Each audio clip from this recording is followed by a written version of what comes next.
ನೋಡಿ ನಮ್ಮ ಮೀನಿನ ಮೊಟ್ಟೆಯ ಸಾರತ್ವಗಸಿ ಯಾವ ರೀತಿ ಬಂದಿದೆ ಅಂತ. ಹೆಲೋ ಎವ್ರಿವನ್, ಹೇಗಿದ್ದೀರೆಲ್ರು? ಒನ್ಸ್ ಅಗೇನ್ ನನ್ನ ಯೂಟ್ಯೂಬ್ ಚಾನೆಲ್ಗೆ ಸ್ವಾಗತ.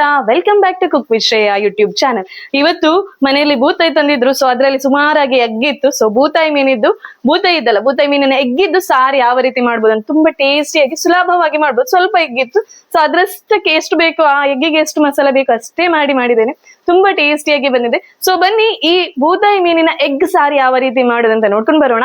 ಅದಕ್ಕಿಂತ ಮುಂಚೆ ಯಾರಾದ್ರೂ ನನ್ನ ಚಾನಲ್ಗೆ ಹೊಸದಾಗಿ ಬಂದಿದ್ರೆ ಪ್ಲೀಸ್ ಸಬ್ಸ್ಕ್ರೈಬ್ ಮಾಡಿ ಮತ್ತೆ ಸಪೋರ್ಟ್ ಮಾಡಿ. ಬನ್ನಿ ಇವಾಗ ರೆಸಿಪಿ ಕಂಟಿನ್ಯೂ ಮಾಡೋಣ.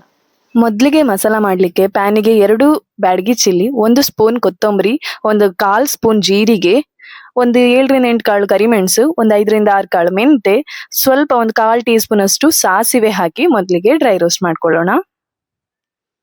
ಇಷ್ಟು ಡ್ರೈ ರೋಸ್ಟ್ ಆದ ನಂತರ ಇದಕ್ಕೆ 4 ರಿಂದ 5 ಬೆಳ್ಳುಳ್ಳಿ, ಮತ್ತೆ ಸ್ವಲ್ಪ 1/2 ಇಂಚ್ ಶುಂಠಿಯನ್ನು, ಮತ್ತೆ ಸ್ವಲ್ಪ 1/4 ಭಾಗದಷ್ಟು ಈರುಳ್ಳಿಯನ್ನು ಹಾಕೊಂಡಿದ್ದೇನೆ. ಸ್ವಲ್ಪ ಎಣ್ಣೆ ಹಾಕೊಂಡು ಈ ರೀತಿ ಫ್ರೈ ಮಾಡ್ಕೊಳ್ಳೋಣ. ಈರುಳ್ಳಿ ಮತ್ತೆ ಬೆಳ್ಳುಳ್ಳಿಗೆ ಸ್ವಲ್ಪ ಎಣ್ಣೆ ಹಾಕೊಂಡು ಫ್ರೈ ಮಾಡ್ಕೊಂಡಿದ್ದೇನೆ. ಇದಕ್ಕೆ 1 ದೊಡ್ಡ ಹಿಡಿಯಷ್ಟು ತೆಂಗಿನಕಾಯಿ ತುರಿ, ಮತ್ತೆ 1/2 ಟೀ ಸ್ಪೂನ್ ಅಷ್ಟು ಅರಿಶಿನ ಹಾಕೊಂಡು ಈ ರೀತಿ ಅದೇ ಪ್ಯಾನ್ ಅಲ್ಲಿ ಒಟ್ಟಿಗೆ ಫ್ರೈ ಮಾಡ್ಕೊಳ್ಬೇಕು. ಮೇಲ್ಗಡೆಯಿಂದ ಸ್ವಲ್ಪ ಕೊತ್ತಂಬರಿ ಸೊಪ್ಪು ಹಾಕೊಳ್ಳೋಣ. ತೆಂಗಿನಕಾಯಿ ಫ್ರೈ ಆದ ನಂತರ ಕೊತ್ತಂಬರಿ ಸೊಪ್ಪು ಹಾಕಿ ಹಾಗೆ ಫ್ರೈ ಮಾಡ್ಕೊಳ್ಳೋಣ. ಇಷ್ಟು ಫ್ರೈ ಆದ್ರೆ ಸಾಕು, ಈ ರೀತಿ ಆದ್ರೆ ಸಾಕು. ಇದನ್ನೀಗ ನಾವು ಗ್ರೈಂಡರ್ ಅಲ್ಲಿ ತೊಳ್ಕೊಂಡು ಬರೋಣ. ಈ ರೀತಿ ಮೊಟ್ಟೆ ಇದೆ ಮೀನಿದ್ದು. ಇವಾಗ ಮಸಾಲ ಮಾಡ್ಕೊಳ್ಳುವಾಗ ಅದಕ್ಕೇನೆ ಸ್ವಲ್ಪ ಹುಣಸೆ ಹಣ್ಣನ್ನು ಕೂಡ ಹಾಕೊಳ್ಬೇಕಾಗುತ್ತೆ ಗ್ರೈಂಡ್ ಮಾಡುವಾಗ. ಇವಾಗ ಪ್ಯಾನಿಗೆ ಸ್ವಲ್ಪ ಎಣ್ಣೆ ಹಾಕೊಂಡೆ, ಗ್ಯಾಸ್ ಆಫ್ ಇದೆ. ನಂತರ ಎಣ್ಣೆಗೆ ಸ್ವಲ್ಪ ಉಪ್ಪು, ಸ್ವಲ್ಪ ಅರಿಶಿನ, ಮತ್ತೆ 1/4 ಟೇಬಲ್ ಸ್ಪೂನ್ ಅಷ್ಟು ರೆಡ್ ಚಿಲ್ಲಿ ಪೌಡರ್ ಹಾಕೊಂಡಿದ್ದೇನೆ. ಗ್ಯಾಸ್ ಆಫ್ ಮಾಡ್ಕೊಂಡಿದ್ದೇನೆ. ನಂತರ ಈ ರೀತಿ ಮಾಡ್ಕೊಂಡು ನಂತರ ಎಲ್ಲ ಮಿಕ್ಸ್ ಆದ ನಂತರ ಗ್ಯಾಸ್ ಆನ್ ಮಾಡ್ಕೊಳ್ಬೇಕು, ಇಲ್ಲಾಂದ್ರೆ ಮಸಾಲ ಮೊದ್ಲಿಗೆನೆ ಸೀದೋಗುತ್ತೆ. ಅದಕ್ಕೋಸ್ಕರ ಮಿಕ್ಸ್ ಆದ ನಂತರ ಗ್ಯಾಸ್ ಆನ್ ಮಾಡ್ಕೊಂಡ್ರೆ ಸಾಕು. ಇವಾಗ ಮೀನಿನ ಮೊಟ್ಟೆ ಏನಿದೆ, ನಾನಿಲ್ಲಿ ಬೂತಾಯಿ ಮೀನಿನ ಮೊಟ್ಟೆ ತಗೊಂಡಿದ್ದೇನೆ. ನೀವು ಯಾವ ಮೀನಿನ ಮೊಟ್ಟೆ ಬೇಕಾದ್ರೂ ತಗೊಳ್ಬಹುದು. ಈ ರೀತಿ ಪ್ಯಾನಿಗೆ ಸ್ಪ್ರೆಡ್ ಮಾಡ್ಕೊಳ್ಬೇಕು. ಒಂದೊಂದೇ ಮೊಟ್ಟೆಯನ್ನು ನಾವು ಪ್ಯಾನಿಗೆ ಹಾಕೊಳ್ಬೇಕಾಗುತ್ತೆ.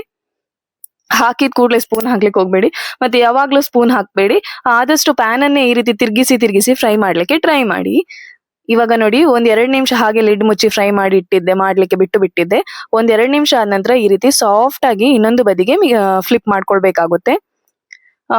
ಒಟ್ಟಾರೆ ಮಾಡಿದ್ರೆ ಮೊಟ್ಟೆ ಎಲ್ಲ ಹುಡಿ ಆಗುತ್ತೆ. ಸೊ ಸಾಫ್ಟ್ ಆಗಿ ಮಾಡ್ಕೊಳ್ಬೇಕು.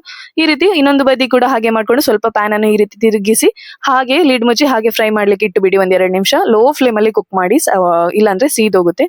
ಇವಾಗ ಮೀನಿನ ಮೊಟ್ಟೆ ಫ್ರೈ ಆಗಿದೆ. ಇದನ್ನು ಸಪರೇಟ್ ಆಗಿ ತೆಗೆದಿಟ್ಕೊಳ್ಳೋಣ. ಇವಾಗ ಅದೇ ಪ್ಯಾನ್ಗೆ 1 ಟೇಬಲ್ ಸ್ಪೂನ್ ಅಷ್ಟು ಎಣ್ಣೆ ಹಾಕೊಂಡಿದ್ದೇನೆ. ಅದರಲ್ಲಿ ಪ್ಯಾನ್ ಅಲ್ಲಿ ಆಲ್ರೆಡಿ ನಾವು ಉಪ್ಪೆಲ್ಲ ಹಾಕಿದ್ರೆ, ಸೊ ನೋಡ್ಕೊಳ್ಬೇಕು. ಇದಕ್ಕೆ ಸ್ವಲ್ಪ ಕರಿಬೇವು ಹಾಕೊಳ್ಳೋಣ. ಕರಿಬೇವು ಸಿಡಿದ ನಂತರ ಸ್ವಲ್ಪ ಜಜ್ಜಿದ ಶುಂಠಿ, ಮತ್ತೆ 1-2 ಹಸಿಮೆಣಸಿನಕಾಯಿ, ಮತ್ತೆ ಅದೇ ಕಾಲ್ ಈರುಳ್ಳಿ ಆಲ್ರೆಡಿ ಹಾಕಿದ್ವಿ. ಇನ್ನೊಂದು 1/4 ಈರುಳ್ಳಿ ಇವಾಗ ಹಾಕೊಂಡಿದ್ದೇನೆ. ಇಷ್ಟನ್ನು ಫ್ರೈ ಮಾಡ್ಕೊಳ್ಳೋಣ. ಇದಕ್ಕೇನೆ 1/2 ಟೊಮೆಟೊವನ್ನು ಕೂಡ ಹಾಕೊಳ್ಳೋಣ.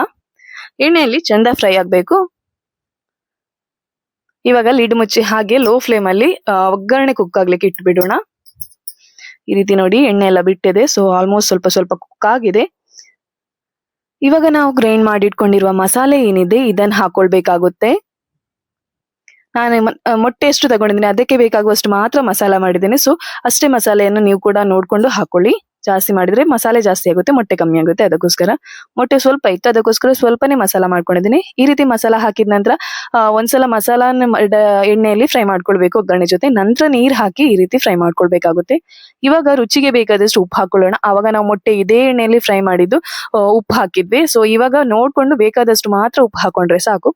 ಮತ್ತೆ ದಪ್ಪ ಇದ್ರೆ ಗ್ರೇವಿ ಇನ್ನೊಂದ್ ಸ್ವಲ್ಪ ನೀರ್ ಹಾಕೊಳ್ಳಿ. ನಂಗೆ ಇಲ್ಲಿ ಗ್ರೇವಿ ಸ್ವಲ್ಪ ದಪ್ಪ ಅಂತ ಅನ್ಸಿತ್ತು, ಅದಕ್ಕೋಸ್ಕರ ಇನ್ನೊಂದ್ ಸ್ವಲ್ಪ ನೀರ್ ಹಾಕೊಂಡೆ.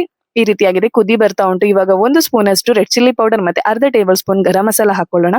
ಇದನ್ನು ಕೂಡ ಚೆನ್ನಾಗಿ ಮಿಕ್ಸ್ ಮಾಡಿ ಹಾಗೆ ಕುಕ್ ಆಗ್ಲಿಕ್ಕೆ ಇಟ್ಟು ಬಿಡೋಣ. ಒಳ್ಳೆ ರೀತಿ ಕುದಿ ಬರ್ತಾ ಉಂಟು. ಇವಾಗ ಲಿಡ್ ಮುಚ್ಚಿ ಹಾಗೆ ಕುಕ್ ಆಗ್ಲಿಕ್ಕೆ ಇಟ್ಟು ಬಿಡೋಣ. ಮಸಾಲೆ ಎಲ್ಲ ಎಣ್ಣೆ ಬಿಡ್ಬೇಕು, ಅವಾಗ ನಮ್ದು ಮಸಾಲೆ ಕುಕ್ ಆಗಿದೆ ಅಂತ ಅರ್ಥ. ಇವಾಗ ನೋಡಿ ಎಣ್ಣೆ ಬಿಟ್ಟಿದೆ. ನಾವು ಹಾಕಿದ ಮಸಾಲಾ ಪೌಡರ್ ಏನಿದೆ, red chilli powder, garam masala, ಅದೆಲ್ಲ ಚಂದ ಕುಕ್ ಆಗಿದೆ. ಇಷ್ಟಾದ್ರೆ ಸಾಕು. ಇವಾಗ ನಾವು ಫ್ರೈ ಮಾಡಿ ಇಟ್ಕೊಂಡಿರುವ ಮೀನಿನ ಮೊಟ್ಟೆಯನ್ನು ಹಾಕೊಳ್ಳೋಣ. ಮೀನಿನ ಮೊಟ್ಟೆಯನ್ನು ಹಾಕೊಂಡು ಈ ರೀತಿ ಸ್ಪೂನ್ ಅಲ್ಲಿ ಈ ರೀತಿ ಮಿಕ್ಸ್ ಮಾಡ್ಕೊಳ್ಬೇಕು. ಕರೆಕ್ಟ್ ಆಗಿ ಮಿಕ್ಸ್ ಮಾಡ್ಕೊಳ್ಳಿ. ಎಲ್ಲಾ ಕಡೆ ಮೊಟ್ಟೆ ಎಲ್ಲ ಮಸಾಲೆ ಎಲ್ಲ ಕರೆಕ್ಟ್ ಆಗಿ ಮಿಕ್ಸ್ ಆಗ್ಲಿ.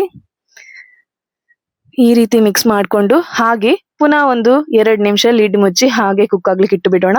ಇಲ್ಲಿ ರುಚಿಗೆ ನಮ್ಗೆ ಉಪ್ಪು ಬೇಕಿದ್ರೆ ನೋಡ್ಕೊಂಡು, ಬೇಕಿದ್ರೆ ಮತ್ತೆ ಹಾಕೊಳ್ಳಿ. ಲಿಡ್ ಮುಚ್ಚಿ ಹಾಗೆ ಒಂದು 5 ನಿಮಿಷ ಕುಕ್ ಆಗ್ಲಿಕ್ಕೆ ಇಟ್ಟು ಬಿಡೋಣ. ಇವಾಗ ನೋಡಿ ಮೇಲ್ಗಡೆ ಎಲ್ಲ ಎಣ್ಣೆ ಬಿಟ್ಟಿದೆ. ನಮ್ದು ಆಲ್ಮೋಸ್ಟ್ ಮೊಟ್ಟೆ ಸಾರು ರೆಡಿ ಆಗಿದೆ, ಮೀನಿನ ಮೊಟ್ಟೆ ಸಾರು ರೆಡಿ ಆಗಿದೆ. ಮೇಲ್ಗಡೆಯಿಂದ ಬೆಳ್ಳುಳ್ಳಿಯನ್ನು ಎಣ್ಣೆಯಲ್ಲಿ ಜಜ್ಜಿಟ್ಕೊಂಡಿದ್ದೆ, ಅದನ್ನು ಸ್ವಲ್ಪ ಹಾಕೊಂಡೆ. ನಂತರ ಕೊತ್ತಂಬರಿ ಸೊಪ್ಪು ಸ್ವಲ್ಪ ಹಾಕಿದ್ರೆ ಹಾಗೆ ಲಿಡ್ ಮುಚ್ಚಿ 1 ನಿಮಿಷ ಹಾಗೆ ಕುಕ್ ಆಗ್ಲಿಕ್ಕೆ ಬಿಟ್ರೆ ನಮ್ಮ ಮೀನಿನ ಮೊಟ್ಟೆಯ ಸಾರು ಅಥವಾ ಮೀನಿನ ಮೊಟ್ಟೆಯ ಗಸಿ ಮಂಗಳೂರು ಶೈಲಿ, ಉಡುಪಿ ಶೈಲಿಯಲ್ಲಿ ರೆಡಿ ಆಗಿದೆ. ಇಷ್ಟೇ, ತುಂಬಾ ರುಚಿಯಾಗಿ ಬರುತ್ತೆ. ದೋಸೆ ಪರೋಟೋ ಜೊತೆ ಎಲ್ಲ ಅಂತೂ ಸೂಪರ್ ಆಗಿರುತ್ತೆ. ಸೊ ನೀವು ಕೂಡ ಟ್ರೈ ಮಾಡ್ತೀರಿ ಅಂತ ಅನ್ಕೊಳ್ತೇನೆ. ಹಾಗೆ ನನ್ನ ಚಾನೆಲ್ಗೆ ಯಾರಾದ್ರೂ ಹೊಸದಾಗಿ ಬಂದಿದ್ರೆ ಪ್ಲೀಸ್ ಸಬ್ಸ್ಕ್ರೈಬ್ ಮಾಡಿ, ಮತ್ತೆ ಇನ್ಸ್ಟಾ ಫೇಸ್ಬುಕ್ ಪೇಜ್ ಅಲ್ಲೂ ಕೂಡ ಫಾಲೋ ಮಾಡಿ. ಓಕೆ, ಟಾಟಾ, ಬಾಯ್ ಬಾಯ್.